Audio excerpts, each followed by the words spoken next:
eu queria que você falasse um pouquinho sobre, né, sobre a sua ótica, sobre o seu olhar, a relação da educação positiva e a cooperação.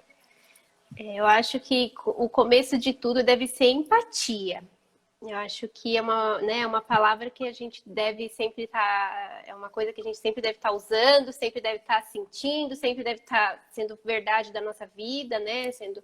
E assim, a gente tem que começar a pensar, né, empaticamente, e pensar às vezes até como criança, porque todos nós já fomos criança. Então a gente tem que começar, né, a ter essa relação. Porque se você pensa como criança, você coopera com a criança, você consegue enxergar as coisas com os olhos dela, né? Então, eu acho assim de extrema importância ter esse olhar, né? Então, acho que a cooperação traz isso, a educação positiva também traz isso. Né? E uma das coisas lá que está bem escancarada na educação positiva é transformar a criança, o indivíduo, num ser cooperativo. Então, está dentro da educação positiva. Então, as duas, elas acabam que se entrelaçam. A educação positiva com a cooperativa. Né? Em algum momento, elas estão ali juntas. Eu acho que em todos. Sim, Assim, até eu lembro agora, lembrando de um outro exemplo, se eu puder mencionar também, claro. tive uma vivência no berçário, era uma criança com menos de 2 anos, né? Ela tinha 1 ano e meio, 1 ano e por aí, na época. E essa criança, ele dava muito trabalho. A gente tem aquela questão, né, do acolhimento com as crianças, né, no início das aulas, tal. Essa criança, o acolhimento dele durou assim durante bastante tempo. A fase de adaptação dele durou muito tempo. E aí a gente não estava mais conseguindo encontrar estratégias, né? E sempre eu tenho essa pergunta. Essa pergunta, ela sempre vem na minha cabeça quando eu não sei mais qual estratégia usar. Você tentou com amor? Aí eu fico, através disso, eu consigo traçar novas estratégias, né? Aí eu comecei a pensar assim, o que eu podia fazer? Eu não estudava ainda educação positiva e não tinha feito o curso da pedagogia da cooperação, né? Mas essas coisas ainda me vinham muito bem, vinham muito na minha cabeça. Aí a criança estava chorando, né? O bebê, no caso, ele já andava tudo, mas ele estava sentindo muita falta da mãe, estava sofrendo bastante. E aí eu cheguei, né, abaixei a altura dele, que já era uma prática nossa. Falei assim, olha, eu entendo você. Eu sei que o que você está sentindo está doendo muito. Eu entendo o que você tá passando. Ele, na hora, ele olhou para mim e ele parou de chorar. Aí eu falei assim, olha, se você quer chorar, pode continuar chorando, não tem problema. Eu entendo a sua dor, né? E foi assim, uma coisa um pouco mágica. Ele chorou ainda um pouco, porque ele realmente estava sentindo dor, e eu falei, fica à vontade, pode chorar. E assim, ele era bem pequenininho, mas você vê como que entende. E a gente às vezes fala, ai, criança pequena não entende. Claro que entende, criança é super inteligente. A gente não pode subestimar, a criança não é uma tábua rasa de forma alguma, né? E assim, marcou muito isso na minha vida, sabe? Marcou demais, tanto que já aconteceu isso há anos e eu ainda lembro com muito carinho. E foi aí depois disso que ele começou a mudar um pouco, né? Começou a entender a escola um pouquinho diferente, então ele já ficava um pouquinho mais próximo de mim, eu via que ele sentia uma certa segurança. É uma coisa super, né? Um ato bacana que Sim. pode também outras pessoas podem usar, né? Essa estratégia e tudo mais. E aí eu E é queria. o amor. Sim, é o Pode amor. falar, Cris. Não, eu queria também acrescentar que a educação positiva, né, não é uma receita de bolo, porque nós somos seres complexos, então não adianta dar uma receitinha de bolo e falar que vai funcionar, né? É através de estratégias, direcionamentos e caminhos, elas dão caminhos, mas quem percorre os caminhos somos nós. Então, né, não é uma receitinha de bolo, jamais, muito longe Sim, disso. Assim como a cooperação também, né, Márcio? sim. É o amor, né? É o fazer com amor, é colocar o afeto, né? Colocar a sua energia nessa troca, nessa relação, né? Um bebê lá na creche, é óbvio que ele chega já com, né, como um ser que já foi alimentado ali no mínimo 6 meses, né? Dependendo das teorias, até 15 meses já desde do seu ventre ali, do ventre da mãe, a criança já vai recebendo, e muitas vezes essa criança ali, esse bebê, 6 meses, 1 ano, ele já vem com muitas questões internas, né?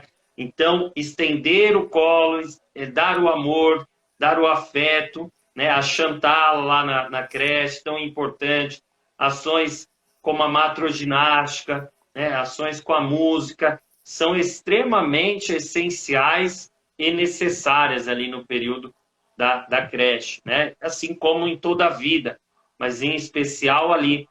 E também esse investimento na formação desse educador, dessa educadora que está ali na creche. Infelizmente, no contexto educacional, há uma inversão nos valores.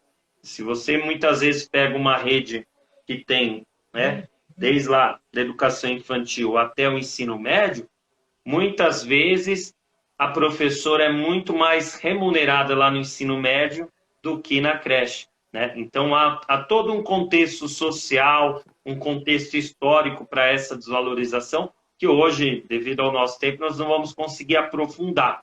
Mas esse, né, esse transpor só do cuidar para o ensinar lá na creche, tanto no cuidar quanto no ensinar, não tem jeito se no meio desse caminho não tiver o amor, não tiver o afeto, né? Então, o amor é a premissa para muitas questões, né? E muitas ações da nossa vida, e isso, óbvio, está pautado tanto na cooperação quanto também, né, na educação positiva. Aline, e agora o pessoal que ouviu, né? Tem muita gente até comentou aqui, isso não é só na escola também, para as famílias. Com certeza, como a Aline já colocou aqui, né? E é esse olhar de educação que vai além, obviamente, dos muros da escola, né? E eu queria que você trouxesse nessa reta final do nosso bate-papo dicas, né? Dicas de como trazer essa educação positiva para o nosso dia a dia. Você já colocou algumas questões até de experiências, de vivências que você teve já enquanto profissional e certamente também em outros ambientes, mas queria que você trouxesse, então, dicas aí para quem está acompanhando a nossa live. Ah, tá certo. Então, eu digo sempre assim, a gente sempre tem que ter, né, se é pautado no respeito, se é pautado na empatia, o que a gente tem que fazer? Ouvir o que a criança está querendo dizer. Né? Sempre ouvir o que ela está querendo dizer é o caminho para você conseguir alcançar o objetivo almejado, conseguir ter uma boa convivência com seu filho. Se você ficar aí, eu que mando, é briga de poder, eu sou o autoritário, isso não vai levar a canto nenhum, a lugar nenhum. Essa criança, né, você sendo muito autoritária, essa criança lá para frente, ela não vai nem conseguir se abrir com você, né, que é pai, que é mãe, ela não vai ter essa confiança. Então, assim, né, a educação positiva, realmente, ela é pautada na confiança, né? E, assim, existe hoje muitos profissionais que atuam na educação parental, que é essa voltada para as famílias, né? Elas fazem atendimento, até nesse curso que eu tô, tem algumas meninas que elas fazem esse tipo de atendimento já. É que eu busquei uma linha um pouco diferenciada, né? Eu busco na linha educacional mesmo, mas que eu quero atingir as famílias, mas elas já buscam atendimento assim, que hoje na pandemia até fazem atendimento online. De educação parental. São profissionais que podem ajudar ali no seu dia a dia, no seu miudinho, né?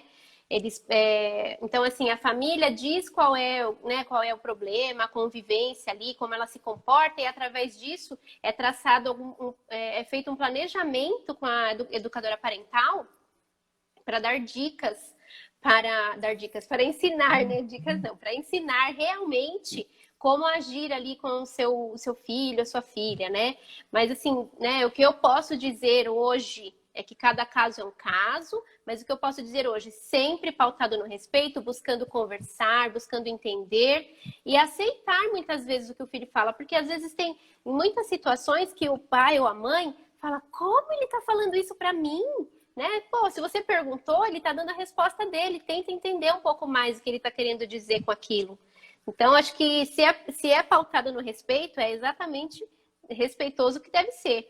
E assim, né, eu sempre gosto também de falar, de dizer aquela frase, você faria se fosse um adulto? Né? É sempre uma frase que eu sempre acabo repetindo, eu tento deixá-la bem, bem dentro assim de mim, para fazer cada vez mais parte de mim, né? Porque eu vejo a educação positiva hoje como uma desconstrução de muitas coisas, né? Então, assim, essa pergunta tem que estar sempre permeando os nossos pensamentos. Eu faria se fosse um adulto? Então, assim, eu faria coisas que, por exemplo, coisas que eu falo para o meu filho, eu faria se fosse um colega de trabalho, por exemplo, um outro adulto?